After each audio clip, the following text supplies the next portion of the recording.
미리미리 건축주에게 해놓으시기 바랍니다.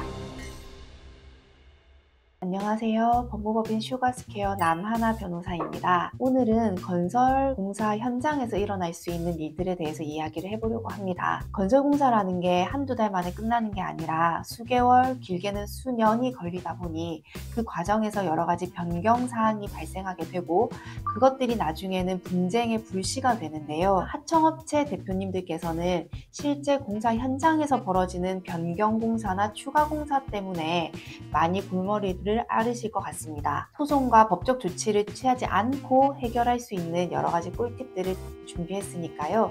오늘 영상에서 보시고 현장에서 적용하실 수 있으면 좋겠습니다. 처음부터 나는 건설 부동산을 잘하는 변호사가 되겠다라고 생각한 것은 아니었습니다. 저의 첫 직장이 종합건설사였고 그 사내변으로 일을 하면서 직접 소송을 수행하게 되었는데 제가 예상했던 것보다 더 많은 전문 용어들이 있었고요. 일반적인 민사소송과 달리 건설소송에서는 이 건설 현장에서 무엇이 문제가 됐고 어떤 일이 있었는지를 잘 설명하는 게 굉장히 중요하다는 걸 경험을 통해서 알게 되었습니다. 그래서 이 분야는 잘 아는 사람이 소송을 하는 게 좋겠다.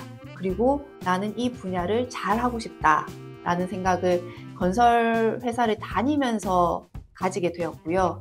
그래서 그때부터 전문가가 되고 싶다는 생각으로 공부를 하게 되었습니다. 종합건설사다 보니 업종별로 하수급 업체에게 하도급 계약을 맺어서 공사를 하도급 주게 됩니다. 하수급 업체와의 관계에서는 하도급 대금에 관한 문제, 그리고 지체상금에 관한 문제, 소송 하자에 관한 문제 등 소송으로 대응하는 것 외에 공정거래위원회와 같은 관청에 대한 업무도 하게 되었습니다. 건설 현장에서 방금 말씀드렸던 것처럼 여러 가지 소송들이 있지만 그 중에서도 추가공사 대금의 액수나 발생 여부에 대한 소송, 하자 이슈, 공사 기간 내에 공사를 하지 못한 데 대한 손해배상 청구, 이렇게 세 가지 소송이 현장과 관련된 독보적인 3대 소송이라고 볼 수 있습니다. 현장에서 급박하게 돌아가는 과정에 있다 보니 하청업체 대표님들은 일단은 공사부터 먼저 진행을 하게 됩니다. 이런 상황에서는 변호인의 조력을 좀 받으셔서 공사를 할 때 또는 공사하기 이전에 우리가 공사를 하게 되는 입증 자료를 좀 구비하는 조치가 필요한데요. 추가 공사가 현장에서 발생하게 되면 그 공사를 진행한 하청업체 대표님 입장에서는 이걸 설마 아니라고 하겠어? 라고 막연하게 생각을 하시는데 토목공사 같은 경우는 처음에 하도급 계약을 체결할 때 예상했던 지질 구조와 다른 현장들이 제법 많습니다. 이것은 나중에 건물이 들어서게 되면 나중에 입증하기가 매우 곤란하게 됩니다. 실제로 제가 직접 수행했던 다른 사례에서는 토목업체가 종합건설사에 해당 내용을 보고를 한 다음 토사만 있다고 했는데 암이 나왔어요. 암께는 추가 공사가 발생했습니다. 라고 보고를 했음에도 불구하고 변경 계약을 체결하지 않았다는 이유로 발뺌을 하여 결국에는 소송으로까지 번지게 된 사례도 있었습니다. 이렇듯 그 당시 어떤 조치들을 취하게 되면 나중에 이렇게 소송까지 가는 일은 막을 수가 있기 때문에 저희가 꼭 챙겨야 될 것들만 오늘 말씀드리고자 합니다. 먼저 방금 말씀드렸던 것처럼 추가 공사나 변경 공사가 발생했을 때는 정확하게 건축주가 지시를 했는지 여부를 확인하셔야 됩니다. 꼭 공문의 형태로 서류의 형태로 있을 필요는 없고 요즘에 많이 하는 것처럼 카톡, 이메일 안내라거나 문자 안내가 있어도 좋고요. 만약에 현장에서 종합건설사의 현장 소장이 구두로 추가 공사 내지는 변경 공사를 지시했다면 실제적인 공사를 시작하기 전이나 그 실제적인 공사가 끝나기 전에 카톡이나 전화나 이메일이나 문자로 이러이러한 것이 발생했고 이것을 우리가 진행하면 된다는 거 맞습니까? 라고 그 내용을 저희 측에서 먼저 확인을 하고 그에 대한 승인 내용을 받아 놓으시기 바랍니다. 통화로 하시게 된다면 녹음을 꼭 하시기를 추천드립니다. 네, 다음으로 건설 현장과 관련된 소송 중 가장 많은 것들이 차지하는 하자 보수에 관한 것입니다. 하자 보수는 시공하는 시공업체에서 시공상 하자로 인한 것만 책임을 지는 것이 원칙인데요.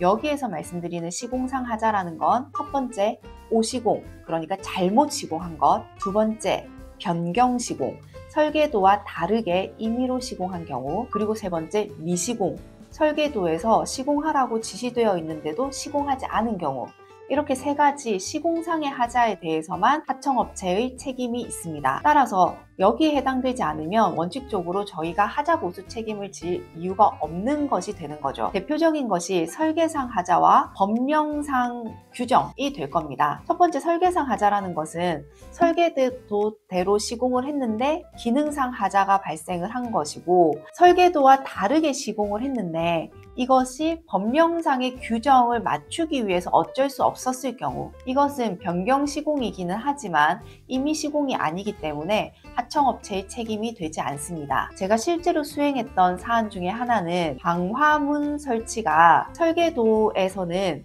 안쪽으로 문을 열게끔 되어 있었고, 실제로 저희가 시공을 했던 것은 바깥으로 문을 열도록 시공이 되어 있었습니다. 저는 하청업체를 대리하여 그 하자 보수 청구에 대해서 대응을 하였는데요. 관련 법령을 찾아본 결과 방화문이라는 것은 화재가 발생했을 때 대피 방향으로 열리게끔 법령에 규정이 되어 있었습니다. 설계도가 규정과 다르게 반대로 지시가 되어 있었던 거고, 결국엔 그 부분이 받아들여져서 하자 보수는 전액 방어를 할 수 있었습니다. 네, 마지막 세 번째는 지체상금에 관한 문제입니다. 지체상금이란 계약된 공사 기간 내에 공사를 완성하지 못했을 때 나머지 공사를 다 할 때까지 걸린 지연 일수에 대한 손해배상액이고요. 지체상금의 책임을 지기 위해서는 공사를 하는 시공사의 책임으로 공사가 지체되어야 합니다. 그래서 지체 책임을 나중에 문제가 될 것 같다라고 생각이 드신다면, 공사 기간이 늘어나는 사유가 발생했을 때 그때 당시에 공문으로 명확하게 사유를 명시해서 공사 기간이 연장이 필요하다라는 의사표시를 미리미리 건축주에게 해놓으시기 바랍니다. 방금 말씀드렸던 것처럼 그 사유가 발생했을 때 여러 가지 자료를 미리 확보해 놓으신다면 상대방과의 대화나 정산 합의를 통해서 소송까지 가지 않고 현장을 마무리할 수가 있습니다. 그런데 그럼에도 불구하고 양 당사자 사이에 의견의 폭이 너무 넓어서 좁혀지지가 않는 경우에는 부득이 소송으로 밖에 갈 수가 없는데요. 첫 번째 사건 같은 경우는 토목업체가 추가 공사 대금을 청구했던 사건이고요. 토목업체에서는 대형 로펌의 변호사님이 서면을 작성해서 제출했습니다. 그런데 현장에서 드렸던 도면을 변호사님께서 거꾸로 해석을 하셔서 지층부터 내려가는 깊이라고 해석을 하신 다음에 서면을 제출했는데, 제가 그 서면을 보고 저희 현장분과 대화를 나눠보면서 도면을 살펴보니 이것은 지각을 제일 밑바닥으로 하는 기준이 있어요. 그 기준으로부터 올라가는 방향으로 쓰여진 도면이었던 겁니다. 그러다 보니까 재판장이 보시기에도 뭔가 앞뒤가 맞지 않고 모순적인 주장이 되어버린 겁니다. 결국에 원고의 주장의 신빙성이 없었고 입증 자료가 미비했기 때문에 그에 대한 그 공사 대금은 당초부터 종합건설사가 주고자 했던 금액으로 전액 방어할 수 있었던 사건입니다. 작은 부분일 수 있어요. 그 주장을 펼치는 과정에서 하청업체의 주장이 논리가 흔들려 버리는 결과가 생겨버린 거예요.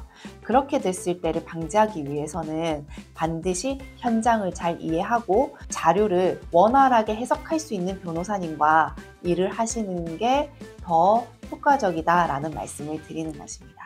그리고 다음으로 공사가 완료되었을 때 하청업체 대표님께서 1억가량의 추가 공사 대금을 청구한 데 대해서 종합건설사가 못 준다라고 하다가 수차례 자료를 다시 보내고 설계 도면을 보내고 장비를 사용했던 내역을 보내고 했더니 2천만 원을 주겠다라고 얘기를 하게 된 겁니다. 저희는 공사 대금 청구 소송을 통해서 법원에서 감정인을 통해 추가 공사 대금이 얼마인지를 산정을 해봤더니 3억 4천만 원의 공사 대금이 산출이 되었습니다. 당연히 추가 공사를 했다는 것이 그 건물에 남아있기 때문에 추가 공사 대금을 청구하는 데 있어서 문제는 없을 것이라고 생각하실 수는 있으세요.